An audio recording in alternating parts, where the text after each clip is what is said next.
Hi guys, Dave Pinson here. Video for Jesus. Being a disciple, the discipline of discipleship. No one. Well, I'll quit saying that. I don't want to be self-prophetic. I don't know that anybody wants discipline. Discipline's not a good word to people these days, unless you want to do something with your life. Maybe you just want to sit around, watch videos, and be cool and be pretty, and you know that's what a lot of people want to do. It seems like when you look out in the loud world. But discipline, what is discipline? So discipline is to disciple your body. To if you're a disciple of Jesus, it's from the word discipline. Jesus says, "If you love me, you do what I say." And I'm just going to take something. I'm going to reword it. I think it was Leonard Ravenhill about discipline.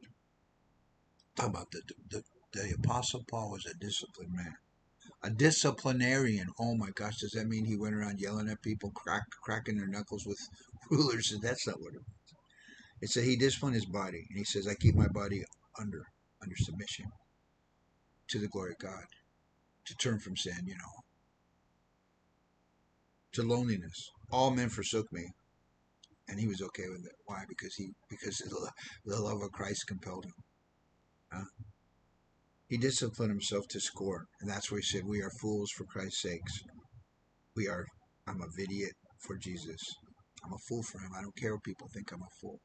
I don't care if my family members that think I'm a fool, because the ruler of the universe lives inside of me, and he wants me to love them." He disciplined himself to poverty. We suffered much need. He disciplined himself to rejection. We were despised. He disciplined himself to death. I die daily. What does that mean? He died. He died to himself. Pick up your cross. He disciplined himself to suffering. Persecuted but not forsaken. May this be our prayer. I bow my neck to this yoke. So discipline. There's things that I'm trying to do. I'm always talking about overcoming, and the Lord will give me an answer, and I'll find how hard it is to be disciplined. I don't want to do that. Well, just like right now, I'll tell you right now, Facebook has been a stumbler for me in many ways. I can tell you the one that's easy to share. I won't tell you the other one. Politics and social disorder, and bad and good, and I get all fired up, and the Lord told me get rid of all that. Not necessarily get rid of Facebook, but get rid of all that. So I did. I'm cleaning up my Facebook page, and let me tell you what, I breathe so much easier now. I still watch my news and stuff on you. It's a different issue, but Facebook is interactive, and I find that I was getting all ginned up about stuff, and I just said no, I can't do it. You do it, that's fine, but I can't do it. And what else? Discipline about Facebook? Well, I'm trying to discipline myself only to go in there once or twice a day. I should say once. So you only go in there once a day. Why? Because there's things in there that you don't want to be seeing. It's getting worse. Even my wife told me the other day that the sex act was flashed up on her Facebook for some reason. She doesn't. I don't know where the algorithm got that idea. She doesn't. She just watches like cooking and family and stuff. So Facebook can be a tricky place.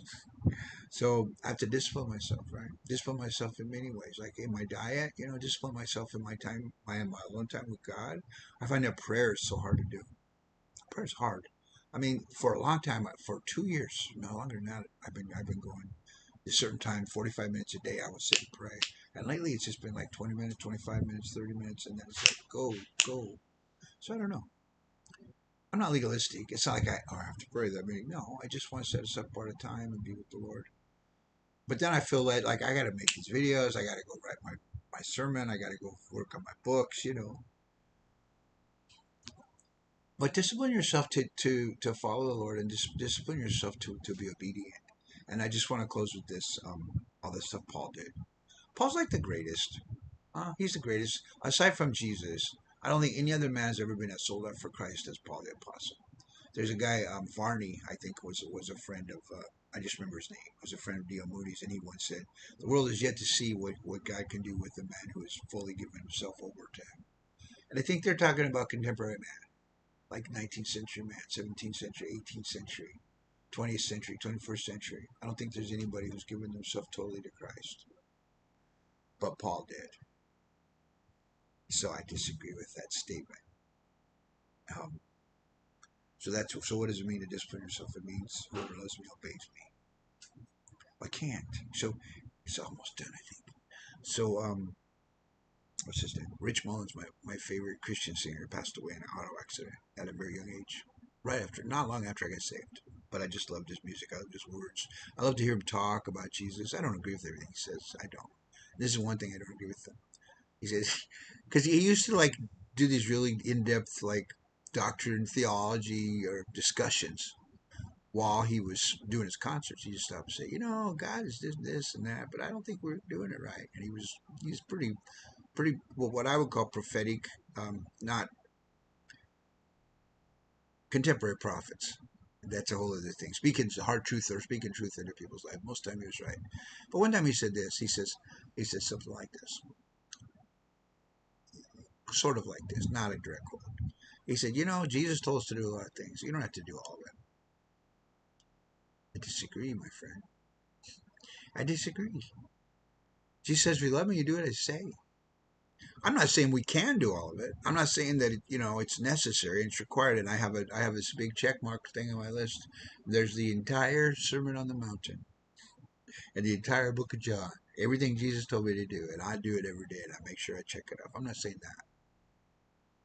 I'm saying the heart of a disciplined disciple is someone who desires to do that and doesn't just let it go. And just here's the thing we do. Here's the thing we do. I'll close with this. The way we become undisciplined is we think that we look at other people instead of Jesus.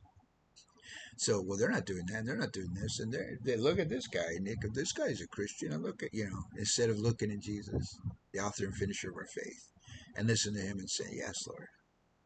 Well, no one can do that. It's like, okay, well, you have fun with that. But Jesus told me to do it. I'm gonna do it. And if I don't do it today, I'm gonna do it tomorrow. And every day I get up, I'm gonna do it. And if I can't do it, I'll just keep trying. Right? I don't think he tells us that we would to overcome something if we couldn't overcome it. I don't think Jesus is tricking us. I don't think he's tricking us because people will tell, well, you can't overcome this. It's a disease. You'll always be an alcoholic. It's a disease. It's not your fault. You're born with it like sin, but it's always going to be with you. I'm like, then why did God remove it from me? Now there's other sins, drunkardness, I call it. I don't believe that it's a disease like they try to teach, but it's easier to handle if you consider it a disease because then it's not your fault. And is it my fault? Yeah, I think in some ways. But anyway, the discipline of being a disciple is just to say whatever you want, Lord, and just say whatever you want, Lord, and just to do the next thing, do the thing in front of you, and just say, I love you, Lord, so I want to do what you told me to do. And every day those who walk in the Spirit will not fulfill the lust. Those who walk in the Spirit, can walk in Him. So let's walk in Him, guys. Let's learn how to be disciplined. It's a good word. It's the only way that a person can lose weight. It's the only way a person can get strong. It's the only way a person. I'll just close with this. Paul says, "I run the fight to win, pressing forward to the upward prize, the upward call of God. I press forward, and that's what we should be doing every day, pressing forward to the call, whatever it takes. Turn off the TV. Don't watch this. Don't do this. That's fine. You don't have to. You don't have to live like the world. I'm fixing to watch a review of what's it called? Highlights of a Padre game here in the Philippines because I can't watch the whole thing. Right? I'm gonna do that, but I'm probably not gonna spend 6 hours a day sitting in front of the TV because that would be undisciplined. God bless you guys. Ta ta for now.